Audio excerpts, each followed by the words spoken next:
ఏడ్రాయిడా నన్ను అడుగుతాడు బావ, నాకేం తెలుసు.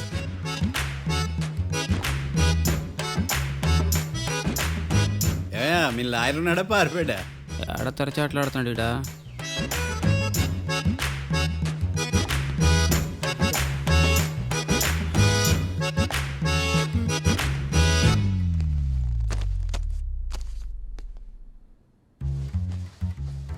Mister Martandam, yes. ముందు మీరు లేచి నిలబడండి. ఇదేమన్నా స్కూల్ రోజు నిలబడటానికి? కోర్టుకు టైంకి రావాలని తెలియదా మీకు? ఒళ్ళు ఎలా ఉంది? చల్లగా ఉంది. Order, order. మనం లవ్వులు పాలు చేస్తున్న పోయిడా. చల్లగా ఉందా వేడిగా ఉందా అని కాదు నేను అడిగింది. కోర్టుకు ఎందుకు లేటుగా వచ్చారు? ఇదండి కరెక్ట్ ప్రశ్న. ఈ రోజు రావుకాలం ఉదయం 10:30 వరకు ఉందండి. అందుకని కోర్టు బయట వెయిట్ చేశా. రావుకాలం వెళ్ళిపోగానే కోర్టు లోపలికి వచ్చా. నువ్వు నా కోర్టులో ఇలా ప్రవర్తించడం నాకేమీ నచ్చలేదు. ఇది బ్రహ్మాండమైన మాట. ఎంతైనా నెల్లూరులే కదా. Oh my god. Thank you sir. Mister Martandam, yes sir. లేచి నిలబడవయ్యా. Sorry sir.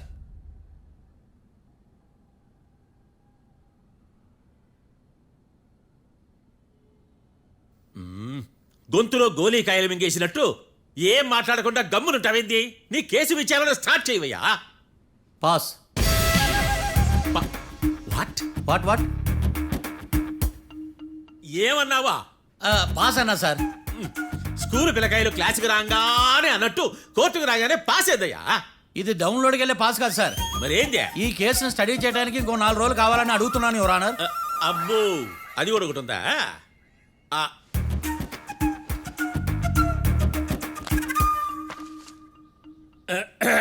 ఈ కేసును వచ్చే సోమవారానికి వాయిదా వేస్తున్నాను. రాకీ, కళ్యాణ్ వీళ్ళిద్దరిని సోమవారం వరకు పోలీసు కస్టడీలో ఉంచవలసిందిగా పోలీస్ శాఖను ఆదేశిస్తున్నాను. మార్తాండం. ఇప్పుడు అందరూ పని. Mister Martandam, yes sir. ఒక జడ్జి ముందు అమర్యాదగా ప్రవర్తించినందుకు మీకు 1000 రూపాయల జరిమానా, 3 గంటల సేపు రిమాండ్ విధిస్తున్నాను. సార్, మీరు సీరియస్గానే నిల్చోమన్నారా? Are you serious about that? అంతే కదా మరే. ఒక్క 3 గంటలు రిమాండ్లో ఉన్న తర్వాత ఇంకా సీరియస్గా మీకు అర్థమవుతుంది మిస్టర్ డిఫెన్స్ లాయర్.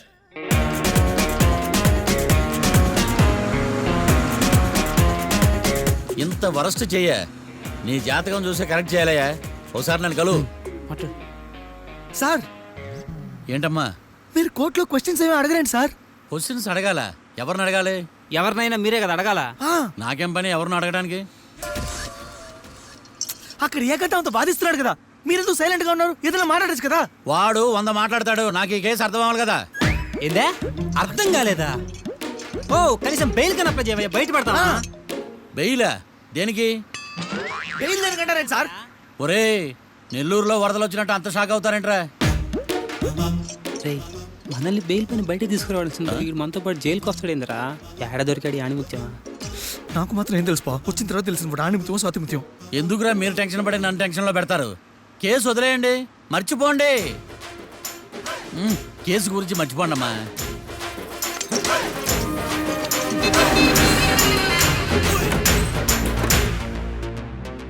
నేను నీ గురించి ఎంతో ఎక్స్పెక్ట్ చేశాను. నిన్ను నా రోల్ మోడల్గా తీసుకున్నాను.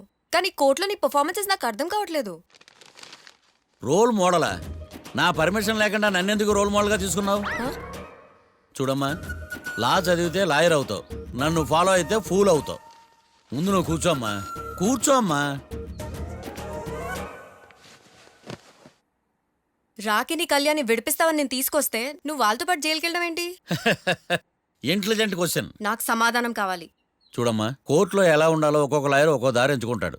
నేను ఈ దారి ఎంచుకున్నాను. నేను కూడా లా స్టూడెంటే కదా మావయ్య, నన్నేమైనా హెల్ప్ చేయమంటావా? ఒక పని చేయి, జడ్జి నాకు ఫైన్ వేస్తూ ఉంటాడు, నువ్వు ఫైన్ కట్టినా నిడిపిస్తూ ఉండు. అదే నువ్వు నాకు చేసే హెల్ప్. అది కాదు మావయ్య. అంతే. అంతేనా? Practice makes everyone's perfect. Okay?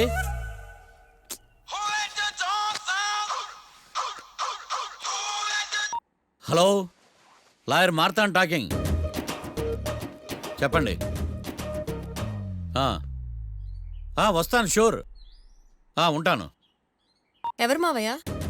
అదేనమ్మా, లాయర్ ఏకాంతం లేడు. ఈ కేసులో ఏవో డౌట్స్ ఉన్నాయంట, తన ఆఫీస్కి నన్ను రమ్మన్నాడు. ఆల్రెడీ మనం ఫేమస్ అయిపోయామని పబ్లిసిటీ స్టార్ట్ అయిపోయిందమ్మా. ఆడి సంగతి చూద్దాంలే. అబ్బు బాగానే సంపాదించాడే. వచ్చారా? ఆ. మా ఆఫీస్కి వచ్చినందుకు థ్యాంక్స్ సుమి. సుమి ఏంటండి జిమ్మీలాగా? ఏయ్ జిమ్మి రమ్మి అనకండి, ఆ. అపచారం. సుమి అంటే అంతా శుభం అని. అబ్బో మీకు దైవభక్తి బాగా ఎక్కువ అనమాట. చాలా అండి. ఆ. అసలు నేను పురోహితుడిని అవ్వాల్సిందే ప్లేటర్ని అయ్యాను. మీరు? నేను ప్లేటర్ చదివి పౌరోహిత్యం చేసుకుంటున్నానండి. అదేనా బాగా చేస్తున్నారా? ఏదో బాగానే జరుగుతుందండి. ఆ. ఏంటి ఇంతకీ ఎందుకు రమ్మన్నారు? మీకు ఒక కేసు గురించి చెప్దామని. కేసా? ఆ. ఎవరండి ఆవిడ? కేసు అంటే ఆవిడే ఈవిడే కదండి, కోర్టు కేసు. ఓహో కోర్టు కేసా? చెప్పండి. మీకు ఆ కేసు గురించి చెప్తే ఆశ్చర్యంతో పులకరించిపోతారు. పులకరించి పోటాలు పులిహోర పొట్టాలు తర్వాత అండి, ముందు పాయింట్కి రండి. వస్తా. ఆ ఇద్దరు ముద్దాయలే హత్య చేశారని బల్ల గుద్ది చెప్పగలను. వాళ్ళ కాల్చిన తుపాకీ దొరికిందనుకోండి, ఈ కేసు డబుల్ స్ట్రాంగ్ అయిపోద్ది. ఏంటి మీరు సీరియస్ గా చెప్తున్నారా? నేను ఇంకా ఈ కేసు మీద పూర్తిగా ఆవహించుకోలేదండి. ఆవహించుకోవడానికి ఈ కేసు ఏమన్నా ఆత్మ ప్రేతాత్మ? ఆ, ఏదో ఈ కేసు మొత్తం కన్ఫ్యూజ్ గా ఉంది సార్. దీన్ని ఎక్కడి నుంచి ఎలా ఇన్వెస్టిగేట్ చేయాలో నాకు అర్థం కావట్లేదు. మీరు ఆ 30 రోజుల్లో అన్న కరెక్ట్గా చదివి ఉంటే ఈ కన్ఫ్యూజన్ లేకపోను. మీ కన్ఫ్యూజన్ పోగొట్టడానికే మిమ్మల్ని రమ్మన్నాను. తీసుకోండి. ఏంటిది? Evidence file. Evidence file sir? నాకు దేనికి? ఈ కేసులో మీకు హెల్ప్ అవుద్ది. హెల్ప్? ఆ. నాకేమైనా ముష్టి చేస్తున్నావా? ముష్ట? భిక్షం వేస్తున్నావా? భిక్షమా? ఏంటండి అంత కఠినంగా మాట్లాడుతున్నారు? కఠినంగా మాట్లాడక కవుల నుంచి కూడా మాట్లాడమంటావా? రెస్పెక్ట్ ఇచ్చి మాట్లాడు. నీకు రెస్పెక్ట్ ఇచ్చేదేంట్రా? రా. అవునరా? మళ్ళీ రానా? లేకపోతే నన్నే మోసం చేద్దాం అనుకున్నావా? నిన్ను మోసం చేస్తే నాకేం వస్తుంది బొంగు? ఇక ఆపు. అసలే నీ సైలెన్సర్ కి సౌండ్ ఎక్కువ, పికప్ తక్కువ. ఎందుకు పనికిరాని ఫైల్స్ నాకు ఇస్తే ఈ కేసులో నేను ఓడిపోతానని నీ నమ్మకం. No never. You are unprofessional pool.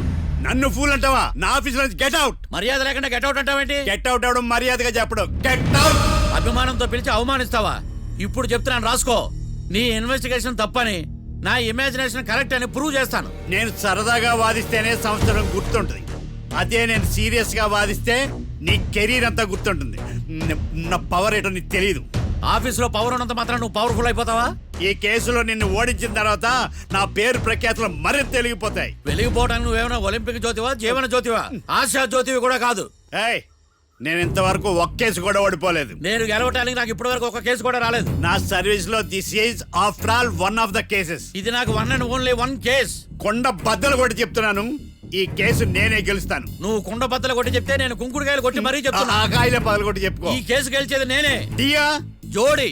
ఏయ్, ఏయ్! నేను పోటీలోకి దిగినంత వరకే బారిస్టర్ని. వన్స్ దిగానంటే డిజాస్టరే. నేను కేసు వాదించడం మొదలు పెడితే ఎక్కడ ఆపాలో నాకే తెలియదు. ఒక్కసారి నా ఆచారం పక్కన పెట్టి బరిలోకి దిగానంటే నీ గ్రహచారం మారిపోతుంది. నన్ను కేసు వాదించకుండా ట్రై చేయి, లేదంటే నువ్వు ఓడిపోవటానికి వెయిట్ చేయి. నువ్వు ఈ కేసు గెలవడం ఇంపాసిబుల్. ఇంపాసిబుల్ ఇస్త్రీ పెట్టా. ఈ కళ్ళలో వేడి చూసావా? నా ఒళ్ళు ఎలా కాలిపోతుందో చూసావా? థర్మామీటర్ టచ్ చేస్తే పగిలిపోద్ది. జ్వరం వచ్చిందేమో చూపించుకో. ఏయ్! ఏయ్, ఇప్పుడు చెప్తున్నా గుర్తుపెట్టుకో, ఈ కేసు గెలిచేది నేనే. అది చూద్దాం. ఈ డైలాగ్ లో కొంచెం ఫోర్స్ తగ్గింది. ఈ కేసు గెలిచేది నేనే. వీటే నా వీటే మా తండం లాయర్ వీటే